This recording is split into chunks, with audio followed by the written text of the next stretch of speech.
Bwana Yesu asifiwe, wapendwa katika Kristo Yesu. Ninawasalimu kupitia jina la Bwana wetu Yesu Kristo, aliye mwamba na mwokozi wa maisha yetu. Ninakukaribisha ndugu mpendwa mahali popote ulipo, ili tuweze kuchangia neno letu la siku ya leo, ambalo Roho Mtakatifu ameona vyema tuweze kulisikiliza kwenye nyakati na majira kama na haya tulio nayo kwa wakati huu. Na kichwa cha neno letu la siku ya leo kinasema juu ya hatari ya nabii mzee kwenye maeneo ya huduma.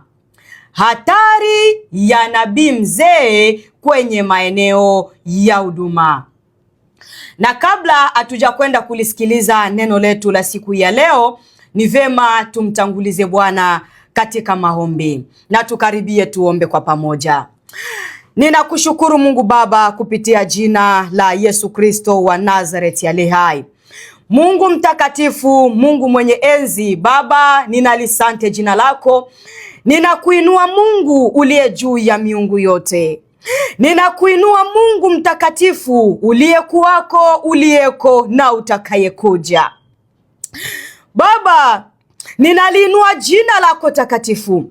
Ninakuinua Yesu, ninaliinua jina lako lenye uweza, ninaliinua jina lako lenye mamlaka, ninaliinua jina lako lenye nguvu, ambalo kupitia jina hilo sisi ambao tulikuwa tustahili kuitwa wana tumefanyika kuwa wana. Naliinua jina lako Kristo, ambalo kupitia jina hilo tumeweza kupata msamaha na ondoleo la dhambi. O Yesu, nani kama na wewe? Ninakuinua Yesu uliyeshinda nguvu za kaburi.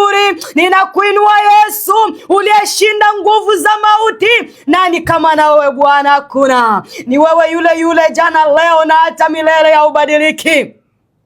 Ninaliinua jina lako, ambalo kupitia jina hilo tumefanyika kupatanishwa na Mungu wetu. Sisi watu ambao tulikuwa tumeenda mbali na maagizo yako, sisi ambao tulikuwa tumeenda mbali na mapenzi yako, sisi ambao tulikuwa tumepotea kwenye maisha ya dhambi, lakini kupitia jina hilo tumeunganishwa tena, tumepatanishwa tena na Mungu. Kupitia jina hilo tumefanyika kuwa wana wa Mungu. Kupitia jina hilo Baba, tuna uhakika wa kupaingia patakatifu pa patakatifu. Ninakuinua Yesu, hakuna aliye kama na wewe, jina lenye uweza. Tunapolitaja jina hilo hata milango ya kuzimu inatetemeka. Tunapolitaja jina hilo hata wachawi wanashangaa ya kwamba ni jina gani ambalo limetajwa huko. Hata wakiwa kwenye vikao vinaharibika na kuteketea. Nguvu za giza zinateketea, nguvu za giza zinaharibika pale tunapolitaja jina la ukombozi, jina la ushindi, jina la Yesu Kristo. Ninakuinua Yesu, ninasema asante. Nalinua jina lako takatifu, kwa sababu neno lako linatuambia ya kwamba ni kupitia jina hilo viumbe vilivyoko duniani, viumbe vilivyoko mbinguni, viumbe vilivyoko chini ya bahari, vyote vinapiga magoti kunapotajwa jina hilo, vinapiga magoti mbele ya hilo jina. Na ndipo maana ninalinua jina lako Yesu. Hakuna aliye kama na wewe. Nasema asante kupitia jina hilo. Nasema asante kupitia jina hilo, kwa sababu ni kupitia jina lako Yesu tunalindwa usiku na mchana. Tunapoomba mapepo yanatoweka. Baba, unastahili. Baba, nikienda kuomba, achilia ule uwezo wa Roho Mtakatifu. Baba, naomba achilia ule uwezo wa Roho Mtakatifu, wakati ambao unanitumia kama vile mwanao kuweza kulitoa neno lako katikati ya watu. Ninaweza kulitoa neno lako katikati ya taifa lako, katikati ya taifa lako. Ninaomba ule uwezo wa Roho Mtakatifu Bwana, Naomba ule uweza wa Roho Mtakatifu, achilia ule uweza kwa yule anayekwenda kulisikiliza neno hili. Achilia ule uweza. Roho Mtakatifu, ni wakati wako sasa, sema na wanao. Roho Mtakatifu, ni wakati wako na kualika. Sema na huyu baba, sema na huyu mama, sema na huyu dada, sema na wateule wako Bwana. Wewe ukifundisha Roho Mtakatifu hakuna atakayepinga. Roho Mtakatifu ukifundisha hakuna atakayekataa. Ndipo maana na kualika majira kama na haya, wakati ninapokwenda kuanza, uanze pamoja nami kama mteule wako, na umalize pamoja nami kupitia fundisho hili, na yeyote anayekwenda kulisikiliza fundisho hili apate kufunguliwa kiroho na kimwili kwa uweza wa jina la Yesu Kristo. Asante Bwana, naamini ya kwamba utatenda hivyo. Ni kwa Yesu Kristo uliye mwamba na mwokozi wa maisha yetu, nikienda kuomba na kuamini hivyo. Amen. Bwana Yesu asifiwe. Bwana Yesu asifiwe sana. Basi bila kuponda muda, ni wakati wa kuweza kulisikiliza neno letu. Na kama nilivyosema ya kwamba kichwa cha neno kinasema hatari ya nabii mzee kwenye maeneo ya huduma. Nabii mzee ni nani kwenye maeneo ya huduma? Hapo ndipo tunapokwenda kuanzia. Nabii mzee ni nani kwenye maeneo ya huduma? Kabla hatujaziona hatari za nabii mzee kwenye maeneo ya huduma, kabla hatujaziona hatari zake, ni vema tumuone kwanza nabii mzee ni nani na mazuri yake ni yapi kwenye maeneo ya huduma. Tusome kwenye kitabu cha Wafalme wa Kwanza, sura yake ni ile ya 13. Nitaanza kwenye mstari wa 11 mpaka ule wa 13. Neno la Bwana linasema hivi: basi nabii mmoja mzee alikuwa akikaa katika Beteli. Hapa tunamuona mtu ambaye anaitwa nabii mzee aliyekuwa anakaa katika mji wa Beteli. Na wanawe wakamwendea wakamwambia kila neno alilolitenda yule mtu wa Mungu siku ile katika Beteli, na maneno aliyomwambia mfalme. Hayo nayo walimwambia baba yao. Baba yao akawaambia, amekwenda zake kwa njia ipi? Kwa maana wanawe walikuwa wameiona njia ile aliyoiendea yule mtu wa Mungu aliyetoka katika Yuda. Akawaambia wanawe, nitandikieni punda. Wakamtandikia punda, naye akampanda. Hapa tunamwona mtu ambaye ameitwa nabii mzee, na huyu nabii mzee alikuwa anaishi katika mji wa Beteli. Nitaenda kwa historia fupi tu kidogo kwa haraka ili upate kuelewa historia ambayo inatubeba mahali hapa. Inahusiana na nabii mzee katika mji wa Yuda na mtu wa Mungu aliyetoka katika mji wa Yuda. Mtu wa Mungu aliyetoka Yuda na nabii aliyekuwa anaishi Beteli. Sasa kuna mtu wa Mungu aliyetumwa na Bwana kutoka Yuda aende atabiri juu ya madhabahu ya Beteli. Na alipoenda kutabiri juu ya madhabahu ya Beteli, Bwana alimtuma aende kutabiri kuhusiana na uharibifu ambao utakuja juu ya makuhani waliokuwa wakifukiza uvumba kwenye madhabahu ya Beteli. Ina maana kwamba kuna maasi mengi ambayo yalikuwa yakitendeka kwenye mji wa Beteli, ambapo mfalme Yeroboamu ndiye aliyekuwa mtawala. Na alikuwa na makuhani, kulikuwa pamoja na madhabahu ambayo ilikuwa kwenye mji wa Beteli. Sasa pale kwenye mji wa Beteli ambapo kulikuwa kunafanyika mabaya mengi, Bwana akawa ameyaona hayo maasi, na ndipo maana akawa amemtuma mtu wa Mungu kutoka Yuda kwenda kutabiri juu ya madhabahu ya Beteli. Na alipofika kule Beteli, huyu mtu wa Mungu alipofika Beteli, pale kwenye mji wa Beteli palikuwepo na nabii mzee. Na huyu nabii mzee na yeye pia alikuwa akitoa unabii katika mji wa Beteli, lakini watu wa Beteli pamoja na mfalme wa Beteli hawakutaka kusikia maneno aliyokuwa akiyatabiri yule mzee katika mji wa Beteli. Sasa Hapo nilitaka kukuonesha historia fupi tu ambayo inamuhusu mtu wa Mungu aliyetoka Yuda na nabii mzee aliyekuwa akiishi katika mji wa Betheli, kwa sababu ni hawa watu wawili ambao tutakwenda kujifunza kupitia wao siku ya leo. Mtu wa Mungu aliyetoka Yuda na nabii mzee aliyekuwa akiishi katika mji wa Betheli. Sasa kwa nini huyu mtu aliitwa nabii mzee? Je, aliitwa nabii mzee kwa sababu ya umri aliyokuwa nao, ya kwamba alikuwa alishakuwa mtu mzima, alikuwa ameshakuwa na hivi ndipo maana akaitwa nabii mzee? Inawezekana ni ndio, alikuwa ameshakuwa mtu mzima wa umri, lakini kwenye eneo la huduma, kwa nini mtu aitwe nabii mzee? Kwenye maeneo ya huduma, kuitwa nabii mzee haiendani na umri wa mtu alionao, hakuendani na utu uzima wa mtu alionao. Ni kweli anaweza kawepo nabii mzee ambaye amekwisha kuwa mtu mzima kiumri, lakini kwenye taito ya kuitwa nabii mzee hakuendani na umri wa mtu alionao. Sasa hapa tunazungumzia kwenye maeneo ya watumishi wote, kwenye maeneo ya huduma. Uko mwinjilisti, uko nabii, uko mwalimu, uko mtume, uko mchungaji, uko mama wa kanisa. Kwenye eneo la huduma unaweza ukaitwa mzee. Kwenye hiyo eneo ya huduma haijalishi na umri wa mtu alio nao. Bwana Yesu asifiwe sana. Ni mfano wa mfumo wa kifalme za dunia hii. Mfumo wa kifalme wa dunia hii huwa wana ule mtindo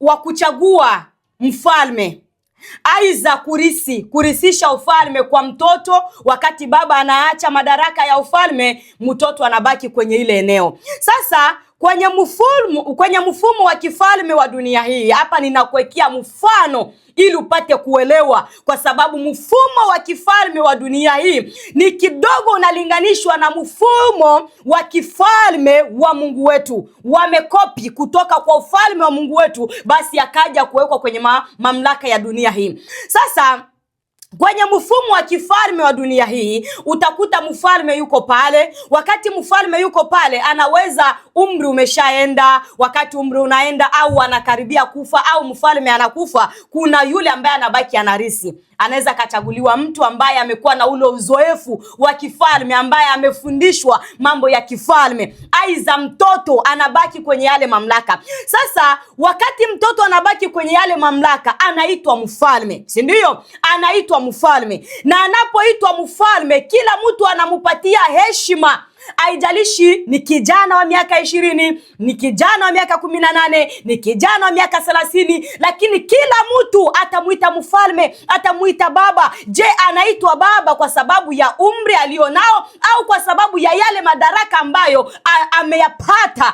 Aiza kile kiti ambacho amekipewa baada ya baba yake kutoweka, aiza baada ya baba yake kumurisisha. Kwa hiyo kuitwa baba, kuitwa mfalme akuendani na umri wa mtu, bali kunaendana na kile kitu ambacho ukiko ndani yako, aiza yale maeneo ambayo unayo yaishi na kuyafanyizia kazi.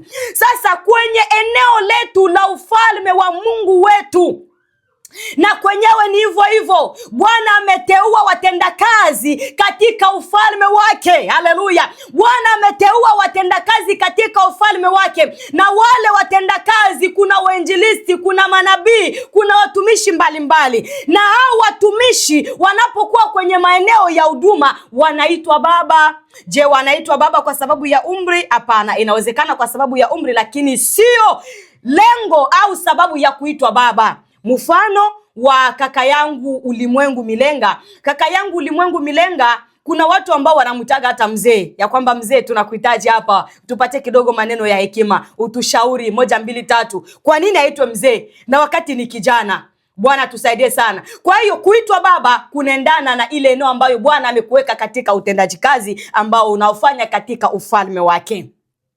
Sasa tunaenda kuangalia vigezo vya kuitwa baba au mama. Kuna wale ambao ni wainjilisti wanawake, walimu wanawake, walimu wanaume. Kuna watu wanawaita dada, Kuna watu wanawaita mama. Je, wanawaita mama kwa sababu ya umri? Bali ni kwa sababu ya kile kitu ambacho Bwana amekiweka ndani yao. Kwa hiyo ninapokwenda kumzungumzia nabii mzee au mtumishi mzee, ni jumla ya watumishi wote ambao Bwana anawatumikisha, ambao Bwana amewateua katika utendaji kazi. Watumishi wote jumla. Bwana Yesu asifiwe sana. Sasa vigezo vya kuitwa nabii au vigezo vya kuitwa nabii mzee au kuitwa mama, baba katika huduma ni vigezo vipi?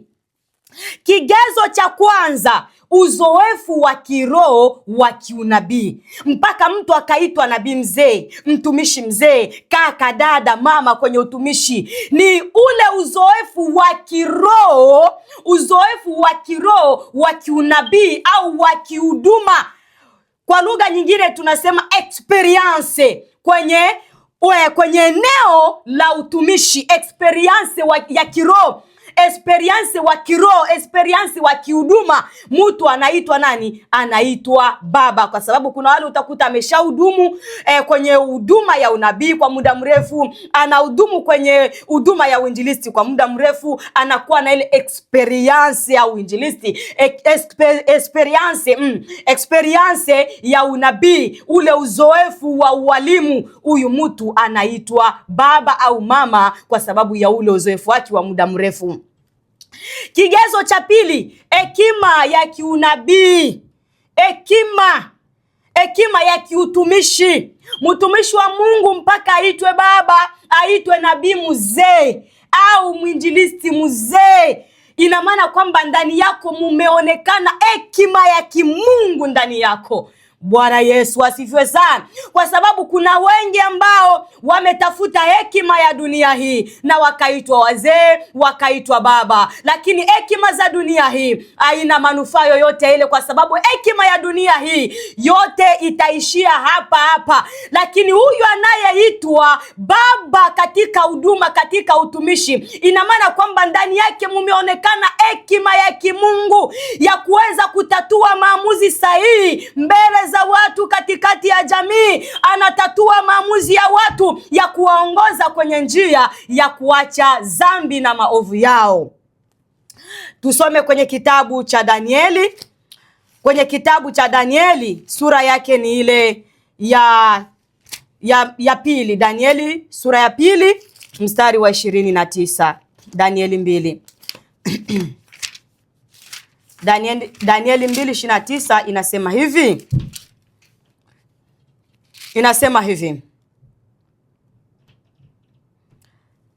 Danieli 2:14, samahani, 14. Danieli 2:14 mpaka 15 inasema hivi, ndio. Inasema hivi: ndipo Danieli kwa busara na hadhari akamjibu Arioko, akida wa walinzi wa mfalme, aliyekuwa ametoka ili kuwaua wenye hekima wa Babeli. Alijibu akamwambia Arioko, akida wa walinzi wa mfalme, mbona amri hii ya mfalme ina ukali namna hii? Ndipo Arioko akamwarifu Danieli habari hile. Basi Danieli akaingia akamwomba mfalme ampe muda, kisha yeye atamuonyesha mfalme tafsiri hile. Hapa tumeona ni namna gani Danieli ametumia hekima ya kuweza kutatua maamuzi sahihi ambayo iliwaepusha watu na ghadhabu ya mfalme. Mfalme alikuwa amekwisha kutoa amri ya kuwaua wale wote wachawi na waganga waliokuwa wakitumika kwenye mamlaka yake ya kifalme. Wakati mfalme Nebukadreza alipoota ndoto akawa amesahau. Sasa akawa anatamani wale waganga na wachawi wamwambie ndoto aliyoiota na tafsiri yake. Waganga wakawa wameshindwa, na waliposhindwa Mfalme Nebukadreza akawa ametoa amri ya kuwaua wale wote waganga na wachawi na familia zao. Sasa wakati Danieli aliposikia hii habari, alitumia hekima ya kuepusha watu na ghadhabu ya mfalme. Mtumishi wa Mungu mpaka uitwe nabii mzee, mtumishi mzee kwenye eneo unalolifanyia kazi, kwenye eneo lako la utumishi. kunaendana na hekima ya kimungu iliyomo ndani yako ya kutatua maamuzi iliyo sahihi.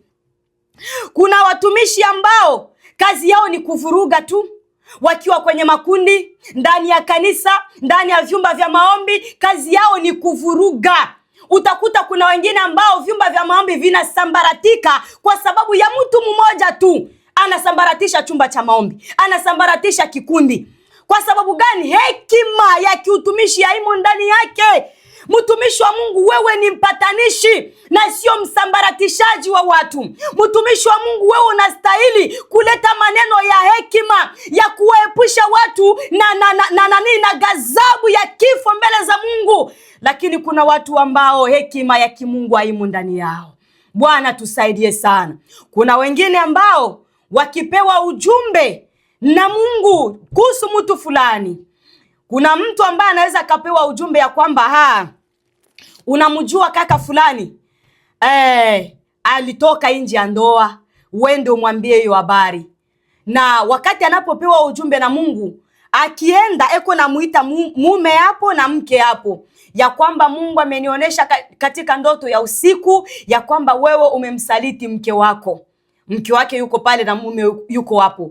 Wakati utakapotoa unabii wa namna hii mbele yao wanandoa, unaleta amani, unaleta vurugu. Hekima ya kiunabii.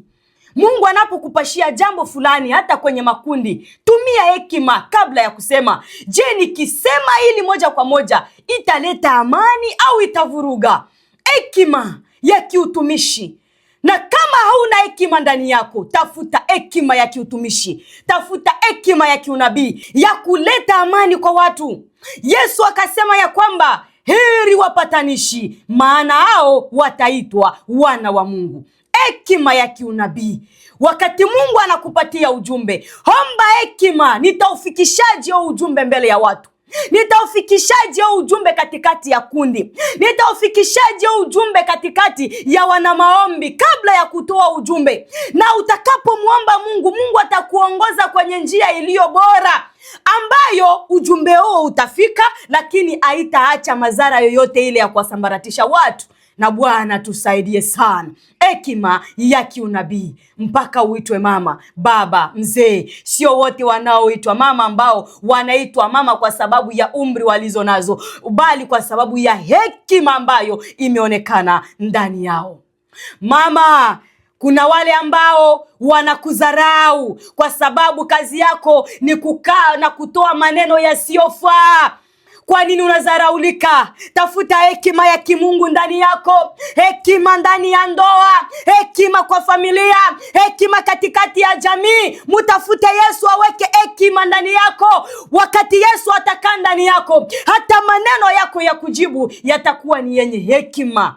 Leo hii mama unadharaulika, unaonekana mama ufai, usiyestahili kwa sababu ya ukosefu wa hekima wa kujibu. Unakosa hekima ya kutamka, unakosa hekima hata kwa watoto wako. Wanasema kwamba mama hana hekima, baba hana hekima. Kwa sababu gani udharaulike? Tafuta hekima kwa Mungu naye atakusaidia.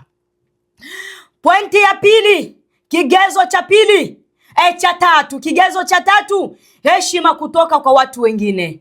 Heshima kutoka kwa watu wengine. Kuna namna ambavyo watu wanaheshimiwa, si kwa sababu ya umri kama nilivyozungumza hapo awali, ni kwa sababu ya ile hekima iliyoonekana ndani yao. Wewe leo hii unadharaulika, watu hawakuheshimu, ni kwa sababu ya ukosefu wa hekima ndani yako. Haupati heshima kutoka kwa watu wengine. Tafuta heshima mbele za Mungu na Bwana naye atakuheshimisha. Sizungumzii heshima ya dunia hii, maana kuna wale ambao wanaheshimiwa na watu kabisa, ni madaktari wa dunia hii. Watu wanawaheshimu ya kwamba mwalimu, daktari, sijui huyu akisema anasema. Tafuta hekima ya kimungu. Wakati utatafuta hekima ya kimungu, Bwana naye atakuheshimisha. Yesu akasema atakaye nitumikia Baba atamheshimisha. Ni kweli hekima za dunia hii watu watakuheshimu, lakini yatabaki hapa hapa. Je, hekima hiyo itajenga mpaka uzima wa milele? Jibu ni hapana. Na kuna watu ambao wanadharaulika kwa sababu ya dhambi mnazoziendea, dhambi na makosa. unapoishi kwenye maisha ya ulevi wa pombe, unapoishi kwenye maisha ya usharati, unapoishi kwenye maisha yasiyofaa, watu wanakudharau. Tafuta hekima. Wakati utamtafuta Yesu na kumwambia Yesu, yabadilishe maisha yangu, leo nimekubali kukupokea kuwa Bwana na Mwokozi wa maisha yangu, heshima yako itaonekana, itarudi. Wapo wengi ambao walizaraulika. Sisi wamoja hivi tulizaraulika, ya kwamba na udada bia kujichubua njoo ya nini, bia manywele bandia njoo ya nini. Lakini wakati tulipomtafuta Yesu na kusema Yesu nibadilishe, heshima zetu zikawa zimerudi. Tafuta heshima. Kwenye kitabu cha Danieli, sura yake ni ile ya 5 na mstari wa 29. Inasema hivi. Danieli 5:29 inasema hivi. Ndipo Belshaza akatoa amri, nao wakamvika Danieli mavazi ya rangi ya zambarau, wakatia mkufu wa dhahabu shingoni mwake, wakapiga mbio kutangaza habari zake ya kwamba yeye ni mtu wa 3 katika ufalme. Danieli akapata heshima kwenye mji ambao sio wa kwake, kwa taifa lisiokuwa la kwake. Wakatangaza ya kwamba Danieli anakuwa mtu wa 3 katika ufalme, kwa sababu Danieli alimtumaini Mungu. Danieli hakumwacha Mungu hata kama alikuwa kwenye nchi isiyokuwa ya kwao. Danieli alimwomba Mungu siku na mchana. Danieli aliheshimu amri za Mungu aliyofundishwa kwao, Mungu wao. Hakumwacha katika nchi ya ukimbizi, na kwa sababu ile Mungu aliona ya kwamba huyu ananiheshimisha mimi, na mimi huko aliko nitamheshimisha. Danieli akapata heshima. Pia utasoma kwenye kitabu cha Petro wa pili sura ya 3 mstari wa 15, ambapo hapo utaona ni namna gani Petro anamsifu nani? Anamsifu Paulo, ya kwamba Paulo, mpenzi Paulo alituandikia nyaraka kwa hekima yote aliyopewa. Ina maana kwamba hata Petro na yeye alimsifia Paulo. Hakumsifia bure, bali kwa sababu ya ile hekima ya kiunabii na ya kiutumishi iliyoonekana ndani ya Paulo. Kwa hiyo kule kuheshimiwa na watu wengine, na kwenyewe kuna mfanya mtu aitwe baba, kuna mfanya mtu aitwe mama, kuna mfanya mtu aitwe mzee, nabii mzee kwenye eneo la utumishi. Na pointi yetu ya 4, ujasiri wa kusema ukweli. Mpaka mtu aitwe nabii mzee, mtumishi mzee, ina maana ya kwamba ndani yake mmeonekana ujasiri wa kusema ukweli. Hana uoga. Watumishi wengi ni waoga sana kwa kusema ukweli. Lakini huyu nabii mzee, hata kama ni mtoto mdogo miaka 15, miaka 18, lakini anaitwa mama, anaitwa baba katika utumishi, anaitwa nabii mzee. Ina maana ya kwamba huyu mtu ndani yake mmeonekana ujasiri wa kusema ukweli. Tusome kwenye kitabu cha Wafalme wa kwanza, sura yake ni ile ya 18, tuanze kwenye mstari wa 13. Inasema hivi. Je, Bwana wangu hakuambiwa niliyofanya hapo Yezebeli alipowaamuru manabii wa Bwana? Jinsi nilivyowaficha manabii wa Bwana watu 150 katika pango, nikawalisha chakula na kuwapa maji. Nawe sasa wasema, enenda umwambie bwana wako, tazama Eliya yupo, basi ataniua. Eliya akasema, kama Bwana wa majeshi aishivyo, ambaye ninasimama mbele zake, hakika nitajionyesha kwake leo. 17 inasema, ikawa Ahabu alipomwona Eliya, Ahabu akamwambia, je, ni wewe, ewe mtaabishaji wa Israeli? Naye akajibu, si mimi niliyewatabisha Israeli, bali ni wewe na nyumba ya baba yako, kwa kuwa mmeziacha amri za Bwana, nawe umewafuata mabahali. Bwana Yesu asifiwe sana. Hapa tunaona ni namna gani nabii Eliya alivyozungumza kwa ujasiri mbele ya mfalme Ahabu. Wakati Yezebeli amewaua manabii, yule mtumishi wa Ahabu anayeitwa nani? Anaitwa Obadia. Obadia akawa amewaficha baadhi ya manabii kwenye mapango. Elia na yeye akawa amefichama huko kwa kumkimbia Yezebeli pamoja na mke wake na mume wake Ahabu. Lakini haijalishi alikuwa amejificha kule kwenye mapango, sauti ya Bwana haikutulia ndani ya Elia, ya kwamba Elia, kwa nini unajificha huku na wakati taifa linazidi kupotea, wakati watu wangu wanazidi kuziacha amri zangu? Nenda ukamwambie Ahabu ukweli pasipokuwa na uoga. Huyu nabii Elia akaenda akamwambia Obadia ya kwamba leo kama Bwana aishivyo, ninavyosimama mbele zake nitajionyesha kwa mfalme Ahabu. Na ni kweli Elia akajionyesha kwa mfalme Ahabu pasipokuwa na uoga. Akamwambia Ahabu ya kwamba ni wewe ambaye umewataabisha taifa la Mungu, wameziacha amri za Bwana na kuanza kuwafuata mabahali. Hapa tumeona ujasiri wa nabii Elia, ni namna gani alivyosimamia ukweli pasipokuwa na uoga. Na ndipo maana hata aliposimama katikati ya manabii 450 pale, Bwana hakumwachilia kwa sababu alisimamia kweli ya neno la Mungu. Kwa hiyo mpaka huyu mtumishi aitwa mtumishi mzee, aitwa nabii mzee, ndani yake mumeonekana hekima ya kusema ukweli pasipokuwa na uoga. Anazungumza ukweli mbele za watu. Na wewe Bwana amekuita kwenye eneo la utumishi. Sema ukweli wa neno la Mungu. Haijalishi utapingwa, haijalishi utakataliwa, lakini simamia ukweli wa neno la Mungu. Toa unabii wa kweli, toa uinjilisti wa kweli, toa maneno ya Mungu aliyokuambia. Waambie watu ukweli wa neno la Mungu, na Bwana atakuwa pamoja nawe. Ondoa uoga na mashaka, kwa sababu aliye upande wako yuko juu ya mamlaka yote. Pointi yetu ya 5 na ya mwisho, anatoa maonyo na rehema. Na mtumishi wa Mungu mpaka anaitwa mtumishi mzee, baba, mama, ina maana ndani yake mumeonekana huyu ni mtu anayetoa maonyo, kama vile tulivyoona Elia anatoa maonyo kwa watu ya kwamba wamrudilie Bwana. Anatoa maonyo ya kwamba watu ziacheni njia zenu zilizo mbaya. Anawaambia watu mrudieni Mungu. Anawaonesha watu rehema ya Mungu ya kwamba mrudieni Bwana. Si mwepesi wa hasira, ni mwingi wa rehema. Mtumishi wa Mungu, simamia kweli, onya, kemea, karipia, na waoneshe watu rehema za Mungu ya kwamba haijalishi umetenda dhambi kwa kiasi gani, haijalishi umepotea kwenye maisha ya dhambi kwa namna gani au kwa muda wa kiasi gani, lakini bado neema ya Mungu ipo.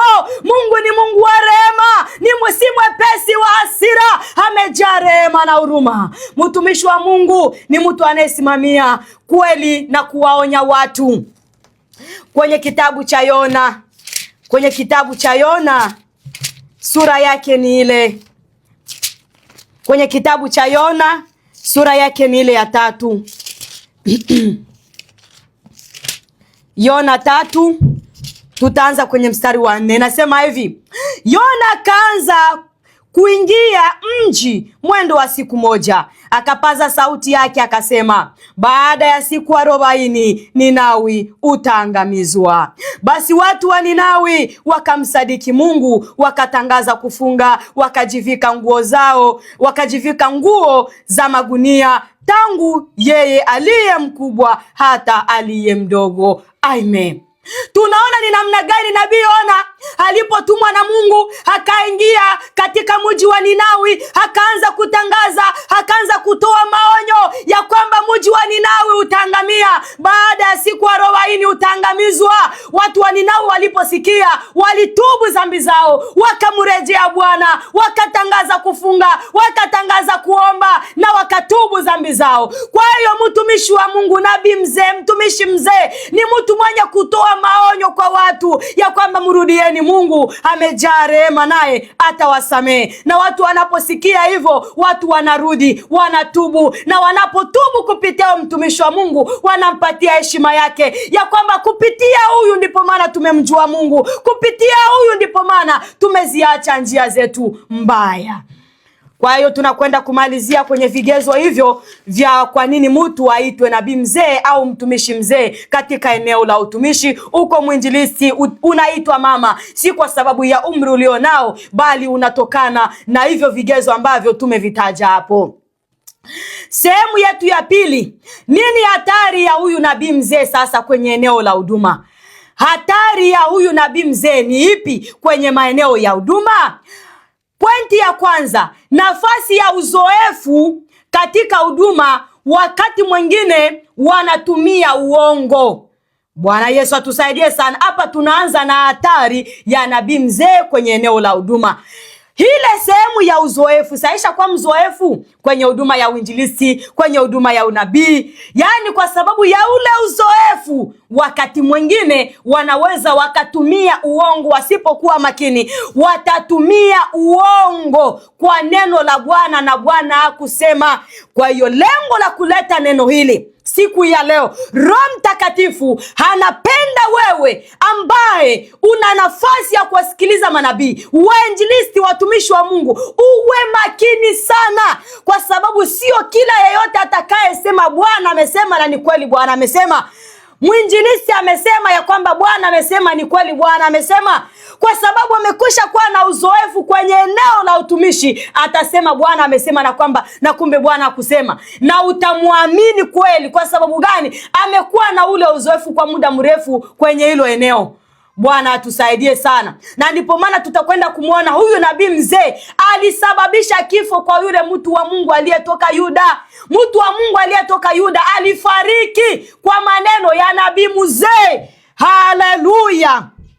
Twende tusome kwenye kitabu cha Wafalme wa Kwanza. Sura yake ni ile ya 13 na mstari wake ni ule wa 18.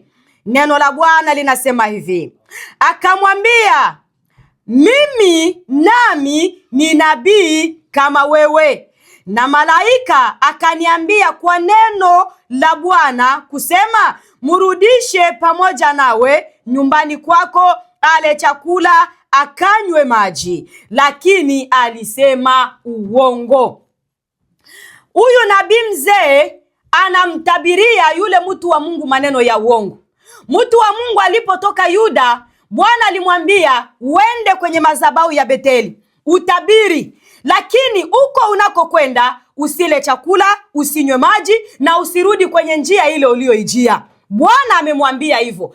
Lakini alipofika kwa yule nabii mzee katika mji wa Beteli, nabii mzee na yeye kwa sababu ya uzoefu wake wa unabii, anajua kwamba nikisema neno lolote nitakubalika. Anatumia experience kwa kutoa unabii. Anamwambia mtu wa Mungu ya kwamba mimi nami ni nabii kama wewe, na Bwana aliniambia kupitia malaika wake usiku ya kwamba mrudishe yule mtu wa Mungu pamoja nawe, haje ale chakula, hanywe na maji. Sasa huyu nabii mzee alitumia uongo kwa kutoa unabii kwa yule mtu wa Mungu, na ni kweli yule mtu wa Mungu alirudi, na huyu nabii mzee akarudi nyumbani kwake, akala chakula, akanywa na maji. Na alipokula chakula, akanywa na maji kwa yule nabii mzee, yule mtu wa Mungu hakufikaga kwao, alifariki. Sasa kwenye uzoefu, kwenye experience ile ndani ya huduma, hawa manabii wazee, watumishi wa Mungu ambao wamedumu kwa muda mrefu kwenye hilo eneo, wasipokuwa makini, wanaweza wakatumiwa na shetani kwa kuzungumza uongo kwa lengo la kukudanganya wewe na kukupoteza kwenye njia iliyo sahihi. Bwana tusaidie sana. Kwa hiyo tunahitajika kuwa makini sana na hawa manabii wazee, watumishi wazee ambao wamedumu kwa muda mrefu, wamekwisha kuwa na ile experience. Kuna wengine ambao watatoka hata sehemu ya uzinifu, atakuja pale, atajifanya anajazwa, atajifanya anafanya vya ajabu, anatumia tu ule uzoefu, lakini hakuna ukweli wowote mahali hapo. Bwana tusaidie sana. Kwa hiyo kwenye hiyo nafasi ya uzoefu wanaweza akatumia uongo. Kwenye Yeremia 14:14 inasema ya kwamba manabii hao wanatabiri uongo kwa jina langu mimi Bwana, lakini mimi Bwana sikuwatuma. Wapo manabii ambao wanaendaga kutoa hata unabii wa vitu ambavyo wamekwisha kusikia na kuhisi. amekwisha kudumu ndani ya chumba cha maombi, tunaingia mule mu maombi, tunacheza, tunaruka. Unasikia tu mtu anakuya, anaenda kumkamata mama. Bwana ananiambia usiku ulikuwa unawanga. Bwana aliniambia ulikamatwa mahali fulani. Kumbe ni benyalisha sikia sema huyo mama banakwaga banamuisi ni mchawi. Banakwaga banamuisi. Bana sikia habari yake alikamatwa mahali fulani. Alishasikia hivyo, anakia mu maombi. Bwana anasema ulikamatwa sehemu fulani. Weye, ogopa Mungu. Ogopa Mungu. Bwana anasema toa unabii wa mambo ya haki. Toa unabii kwa lile jambo ambalo Bwana amekuambia. Unatoa unabii kwa mambo ya kusikia, kwa mambo ya kuhisi. Juba anakuaga wanamuhisi ni mchawi, unapitisha hiyo njia kutoa unabii wa uongo. Unahisi tu alishavala yake kanzu yenye na bana, huyu inawezekana ametoka kufanya usharati. Wewe, nani alikwambia hivyo? Kwa hiyo toa unabii ambao Bwana amekuambia, sio wa kuhisi kwenye mawazo yako, na Bwana akukemee. Sasa hawa manabii wametawala kwenye vyumba vya maombi. Alishasikia tu fununu ya kwamba watu wanaweza wakaenda Ulaya mwaka fulani. Anakia kutoa unabii. Usijali, Bwana aliniambia siku fulani, tarehe fulani utaenda Marekani, utaenda Ulaya, utaenda Canada, utaenda Australia. Umehisi au Bwana amekwambia? Na Bwana akisema kwa nini haijatimia mpaka leo? Kuna wengi walitoa maunabii za ajabu, lakini mpaka leo haitimii. Inawezekana ni kweli ni makosa ya yule aliyetabiriwa, hajakaa vizuri na Mungu. Lakini maneno ya Mungu hayaendagi bure, hayaji bure na yarudi bure. Akisema itatimia tu. Bwana tusaidie sana. Sasa hiyo ni sababu ya kwanza. Sababu ya pili, hapo kwenye uzoefu wanaweza wakajikuta wamekuwa nje na maagano yao na Mungu, na wakaanza kutumia tu ule uzoefu. Ndio maana nilitangulia kusema ya kwamba anaweza akabadilisha hata na sauti. Bwana amesema tubu zambi. Yani ametoka kuzini jana. Na Bwana tusaidie sana. Kuna watu ambao tena sio waoga sana. Hii usifikiria kwamba ninacheka, ni furaha, ni huzuni. Yani umetoka kuzini juzi, jana, siku ya 5, na siku ya Mungu nasimama kwenye madhabahu kabisa eti kwamba Bwana amesema tubuni dhambi. Wewe ni kweli hatuwezi tukajua ulipotengeneza ni wapi, lakini haiwezekani siku ya 5 umezini na upate nguvu na ujasiri wa kusimama madhabahuni. Pale hausimami kwa neno la Bwana, unasimama kwa ile experience wanasemaka, ule uzoefu. Yani umetoka kuzini na unasimama madhabahuni. Unatoka kuzini unaenda kuwaimbia watu kwenye madhabahu. Unatoka kuanga usiku unaenda kuwaombea watu, kuweka mikono juu ya wagonjwa. Unaenda kuongeza mapepo juu ya wagonjwa, au kweli unania watu wapate kufunguliwa kwenye vifungo vya magonjwa? Bwana tusaidie sana. Yani anatumia hiyo experience, kumbe ameshakuwa mbali na wokovu. Bwana tusaidie, watumishi wa Mungu, wainjilisti, manabii na walimu, tusimame kwenye kweli ya neno la Mungu. Tusimame kwenye maagano yetu ambayo Bwana alituagiza tusitoke hapo. Ukitoka hapo utabaki unahudumu kwa uzoefu wa huduma, lakini sio kwa neno la Bwana. Kwenye kitabu cha Wafalme, kitabu cha Waamuzi, sitakuwa na muda wa kusoma, utajisomea. Waamuzi 16:20. Samsoni kwa sababu ya ule uzoefu ya kwamba nitasimama kama kawaida yangu, nitasimama. Kumbe Bwana alikuwa amekwisha kumwacha Samsoni. Alipoambiwa na Delila, Wafilisti wanakuja, akatoka kwenye usingizi, nitakwenda kama kawaida yangu ya siku zote. Kumbe Bwana amekwisha kumwacha. Na alimwacha kwa sababu gani? Samsoni aliyaacha maagizo ya Mungu ambazo Bwana aliahidiana na wazazi wake. Kwa hiyo inawezekana unatoka tu kwenye usingizi wa kiroho, au somaki neno, au ombaki tena, au ishi maisha matakatifu, unakurupuka tu. Bwana amesema tubuni dhambi, na wakati wewe mwenyewe kumbe unaishi kwenye dhambi, na Bwana kukemee. Bwana tusaidie sana. Kwa tujitahidi sana, tuwe makini watumishi wa Mungu. Uzoefu kweli unahitajika kwenye huduma, lakini uwe makini isikutoe kwenye kweli ya neno la Mungu, isikutoe kwenye maagano yako ulioahidiana na Bwana. Nizo sababu tu mbili kutoka nje ya mapenzi ya Mungu na kubaki na kufanya huduma kimazoea. Twende tuangalie pointi yetu ya mwisho, uharibifu upatikanao kwa kuto kuheshimu amri ya Mungu, kwa kuto kuheshimu maagizo ya Mungu.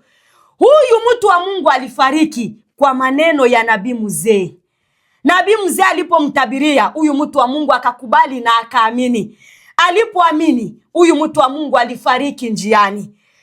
Sasa twende tuangalie hatari ya kifo kinachomupata mtu wa Mungu pale anaposhindwa kutii maagizo ya Bwana. Hatari ya kwanza, kutokuwa na siri. Huyu mtu wa Mungu aliyetoka Yuda hakukuwa na siri ambayo Bwana alimwambia. Bwana alimwambiaje? Bwana alimwambia hivi, Wafalme wa kwanza 13 mstari wa 7. Inasema hivi, mfalme akamwambia mtu wa Mungu, karibu nyumbani mwangu ujiburudishe, nami nitakupa thawabu. Mtu wa Mungu akamwambia mfalme, ujaponipa nusu ya nyumba yako, sitaingia pamoja nawe, wala sitakula chakula, wala sitakunywa maji mahali hapa. Maana ndivyo nilivyoagizwa kwa neno la Bwana, kusema, usile chakula chochote, wala usinywe maji, wala usirudi kwa njia ile uliyoijia. Ninaruka kwenye mstari wa 16 mpaka ule wa 17. Inasema hivi, naye akamwambia, siwezi kurudi pamoja nawe, wala kuingia pamoja nawe, wala sili chakula, wala sinywi maji pamoja nawe hapa. Kwani nimeambiwa kwa neno la Bwana, usile chakula wala usinywe maji huko, wala usirudi kwa njia ile uliyoijia. Unasikia? Mtu wa Mungu aliyetoka Yuda, Bwana anampea maagizo ya kwamba nenda ukatabiri juu ya madhabahu ya Beteli. Lakini huko unakokwenda, sitakupeleka bure mwanangu, bali nakupea agizo hili, usinywe maji, usile chakula, wala usirudie njia ile utakayoijia. Na Mungu alikuwa na sababu za kumupashia huyu mtu wa Mungu aliyetoka Yuda hii siri ya kwamba usile chakula huko, wala usinywe maji, wala usirudi kwenye njia ile. Bwana alikuwa na sababu ya kumkataza juu ya hayo mambo. Sasa ile ilitajika iwe ni siri yake. Pale ambapo alishindwa kuwa na siri kwa jambo lile alilomwagiza Bwana, na hapo ndipo alipofungua mlango wa kuleta kifo kwenye maisha yake. Tusome hapo kwenye 18. Inasema hivi, akamwambia, mimi nami ni nabii kama wewe, na malaika akaniambia kwa neno la Bwana, kusema, murudishe pamoja nawe nyumbani kwako, ale chakula, akanywe maji. Lakini alisema uongo. Basi mtu yule akarudi pamoja naye, akala chakula, akanywa maji nyumbani mwake.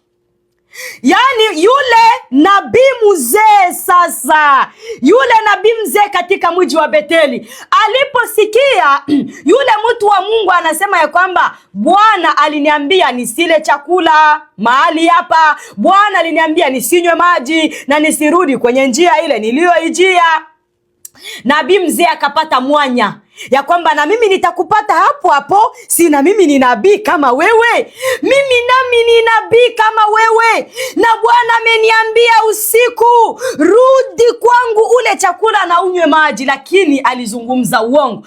Sasa huyu nabii mzee, kwa nini alitumia huu uongo kwa kumwambia mtu wa Mungu?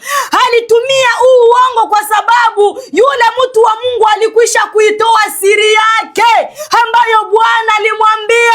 Watumishi wa Mungu, kuna mambo mengi ambayo tunaweza tukamlaumu Mungu ya kwamba kwa nini nimepatwa na haya, kwa nini haya yametokea. Kumbe ni kwa sababu ulishindwa kuwa na siri ambayo Bwana alikwambia kwenye eneo lako la utumishi, kwenye eneo lako la huduma. Wakati Bwana alipokuita, kuna siri ambayo amekuambia utakayotembea nayo kwenye eneo lako la utumishi.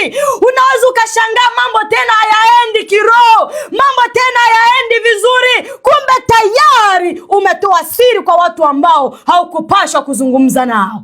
Haleluya! Usipokuwa na siri, utajiletea uangamivu wako wa kiroho. Usipokuwa na siri, utajiletea maangamivu yako kwenye huduma. Usipokuwa na siri, utaleta kifo kwenye maisha yako ya utakatifu. Usipokuwa na siri, utajiletea hasara kwenye ndoa yako, aidha kwenye maisha ya familia yako. Wapo wengi ambao leo hii wanaumizwa na marafiki kwa sababu waliwaambia siri za nyumba zao, waliwaambia siri za ndoa zao. Utaniambia nini wewe? Usinitanie, niko na siri yako. Unaikala kimya, utasema nini? Hata ulikuwa wa kumkemea mtu, ulikuwa mtu wa kumhubiria mtu, lakini jua eko na siri yako, eko na siri yako, unashindwa kumhubiria, unashindwa kumkemea. Jua anasema ukinisema vibaya na mimi nitaitoa siri yako. Kuna wachungaji ambao wanashindwa hata kukemea dhambi kanisani. Juu ya nini? Mama wa kanisa yuko na siri yake. Mama mgurugenzi yuko na siri yake. Saa ngapi atakemea maovu? Na wakati batu ba mule mkanisa yuko na masiri yake. Siri. Usipokuwa na siri, hiyo siri hiyo itakuletea maangamivu makubwa. Hata kutubu dhambi, tubu kwa mtu ambaye ana hekima. Paulo akasema ya kwamba unapotenda dhambi, ungama mbele ya watu, na sio wende ungame kwa mtu. Ni mtu tu, mtumishi ni mtumishi tu. Tafuta mtumishi ambaye tumejifunza hapa ya kwamba huyu ni mtumishi mwenyewe yuko na hekima, ambaye hata ukitubu kwake kesho hata kusumbua, kesho hata kuweka hadharani. Kuna wengine wa mama wa vyumba vya maombi wameweka siri za watu wengine hadharani. Wachungaji wameweka siri za watu wengine hadharani. Walipokuja kutubu kwao, kesho wakawa ndo fimbo sasa ya kwamba usimwone hivyo na kakitambala, alifanyaka hivi, alikia kutubu kwangu, alifanyaka hivi. Amekwisha kutubu, yameisha. Kwa hiyo wakati mwingine angalia mtu sahihi wa kutubu kwake, sio kila mtu. Kwa hiyo siri za watoto wako, mama, tunza heshima za watoto wako. Sio kila neno la watoto wako kulitoa hadharani. Mtoto wangu atulii, mtoto wangu ni malaya, mtoto wangu hivi. Mama, uko na mzaraulisha mtoto wako mbele ya watu. Inawezekana kwa hao unaozungumza nao mtatokea Bwana umo, wewe hautajua, lakini Bwana atatokea aje hapo, na wakati wewe peke njoo mtoto wako, huyu wangu ni hivyo tu, huyu wangu. Hapana. Tunza siri ya ndoa, tunza siri ya watoto, tunza siri ambayo Bwana amekupashia kwenye eneo lako la huduma. Kwa hiyo nisiende mbali sana kuhusiana na siri. Pia huyu mtumishi wa Mungu alifanyeje? Kuto kuheshimu amri aliyomwamuru Bwana kwenye eneo lake la huduma. Tunakwenda kumalizia hapa. Hakuheshimu yale ambayo Bwana alimwambia. Kwanza kutunza siri, na pili hakuheshimu amri ya Mungu. Tusome hapo kwenye Wafalme wa kwanza 13, tuanze 20 mpaka 22. Nasema hivi: hata ikawa walipokuwa wameketi mezani, neno la Bwana likamjia nabii yule aliyemrudisha. Akamlilia yule mtu wa Mungu aliyetoka katika Yuda akinena, Bwana asema hivi, kwa sababu umeiasi kauli ya Bwana, wala hukuishika amri ile aliyokuamuru Bwana Mungu wako, bali umerudi ukala chakula ukanywa maji hapo alipokuamuru usile chakula wala usinywe maji, maiti yako haitaingia katika kaburi la baba zako. Amen. Na Bwana tusaidie. Huyu mtu wa Mungu alipewa amri na Bwana usile chakula. Nabii mzee na yeye akamwambia, Bwana amesema rudi ule chakula. Kunakuwa na kauli mbili tofauti, kauli ya nabii mzee na kauli ya Mungu. Lakini cha ajabu, huyu mtu wa Mungu alizingatia na kuiheshimu kauli ya nabii mzee kuliko kauli ya Mungu aliyomwambia usile chakula. Hapa napo palileta shida, kuto kuheshimu amri aliyomwamuru Bwana. Bwana amekutuma nenda nenda ukafanye huduma, na kwenye eneo lako la huduma tembea hivi, fanya hivi, lakini anaweza katokea nabii mzee kwa lengo la kukurudisha nyuma, kwa lengo la kukuangusha. Wewe zingatia yale ambayo Bwana amesema na wewe kwenye eneo lako la huduma. Bwana Yesu asifiwe sana. Zingatia yale ambayo Bwana amekuambia. Watatokea vizima moto wengi. Kuna wale ambao leo hii wanakuambia mwanamke haupashi kuwa mchungaji. Paulo alisema, sasa wakati Mungu ameniambia mimi niwe mchungaji, Paulo ni nani wa kupinga?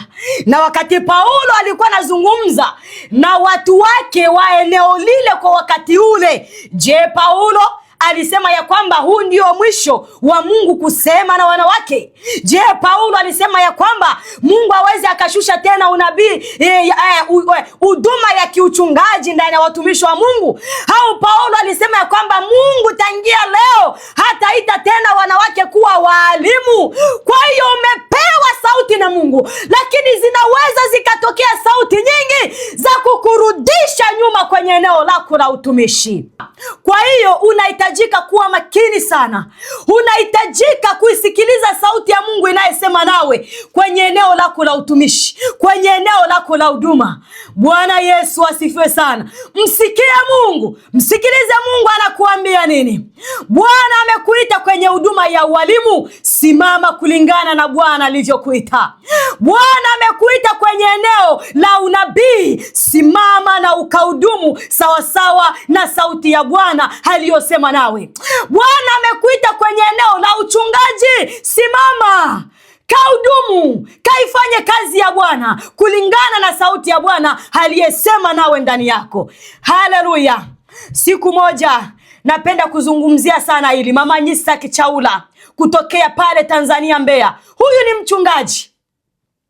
Wakati anaweka mahubiri, wanaume wanamwambia mwanamke haustahili kuwa mchungaji, haustahili kufanya hivi. Akasema ya kwamba ikiwa Bwana ameniita, wewe ni nani wa kupinga?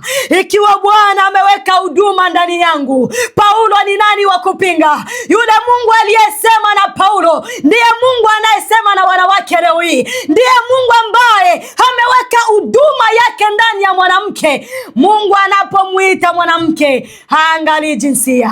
Wakati anamchagua nani? Daudi. Bwana akasema ya kwamba mimi ni Mungu ninayetazama tofauti na wanadamu. Mimi ni Mungu ni uchunguzaye moyo. Wanadamu kazi yao ni kuangalia mwonekano wa nje, lakini mimi Mungu ni uchunguzaye moyo. Kwa hiyo msikie Mungu aliyeuchunguza moyo wako na akakuamini kwenye eneo la kufundisha, akakuamini kwenye eneo la uchungaji. Kwa nini hajamuita mwanaume? Kwa nini Mungu hajamuita mwanaume na mwanaume yupo? Kwa nini? Kwa nini Mungu hajaweka huduma ndani ya mchungaji na wakati mwanaume yupo? Kwa nini Mungu aniite mimi? Kwa nini Mungu aweke huduma ndani yangu? Ina maana Mungu ameniamini na mbingu zimethibitisha. Mungu ameniamini na mbingu zimethibitisha. Sikiliza sauti ya Mungu ambayo inasema nawe kwenye eneo lako la huduma. Huyo ni mwanadamu anasema, lakini kuna sauti ya Mungu. Haleluya. Kwa hiyo utakuta sauti zipo nyingi za kurudisha mtu nyuma, na unapozisikiliza zile sauti tofauti na sauti ya Mungu, kifo kinakujia. Huyu mtu wa Mungu aliyetoka Yuda alifariki, tena Mungu akamupitia yule nabii mzee mwenye alimtabiria uongo kwanza, tena Mungu akamupitia huyo nabii mzee amtabiria yule mtu wa Mungu ukweli ya kwamba kwa sababu umeiasi sheria ya Mungu na kuacha maagizo aliyokuamuru Bwana Mungu wako, maiti yako haitaingia kwenye makaburi ya baba zako, haitafika huko unakokwenda, utakufa njiani. Na ni kweli yule mtu wa Mungu alikufa njiani. Simba walimurarua. Kwa sababu gani? Alishindwa kuwa na siri, alishindwa kuheshimu amri aliyomwamuru Bwana. Bwana amesema hivi, nabii amesema hivi, mwinjilisti amesema hivi. Sikiliza sauti ya Mungu ndani yako. Bwana amekwambia usifanye hivi, acha. Bwana amekukataza. Bwana Yesu asifiwe sana. Kwa hiyo zingatia wito wako, hususani kwenye eneo la huduma. Bwana amekuita kwenye wito wa namna gani? Bwana amekuitaje? Kuna wanaume wengi ambao leo hii wameokoka kupitia wanawake. Wanaume wengi wameitwa wachungaji kwa sababu ya wanawake. Wanaume wengi leo hii wameacha vitu visivyostahili kwa sababu ya wanawake. Kwa hiyo mwanamke jasiri, tangaza injili la Bwana. Simamia wito wako ambapo Bwana amekuita hapo, simamia vyema. Kwa hiyo tunakwenda kumalizia hapa, na wewe ambaye ulirudi nyuma kwa sababu ya sauti nyingi duniani, simama kwenye wito wako. Uliyekatishwa tamaa, simama tena. Msikie Mungu amesema na wewe nini. Msikie Mungu amekuitaje. Simamia wito wako. Kuna uharibifu, kuna kifo zidi yako usipozingatia sauti ya Mungu aliyesema nawe. Ni sauti yako leo, Bwana anakuita. Simama vyema, tii sauti ya Bwana, tunza siri na Bwana apate kukubariki. Amen. Ukitaka mambo mengine zaidi sana kuhusiana na neno la Mungu, unaweza kanitafuta kwenye platform zote za social media, Louise Jeanne DC, utanipata hapo. Tutakuwa pamoja kwa ajili ya kufundishana zaidi sana neno la Bwana, na Bwana kubariki. Amen. Ukitaka kutubu na matengenezo, tutafutane ili upate kumkaribia Mungu zaidi na zaidi. Shalom, shalom.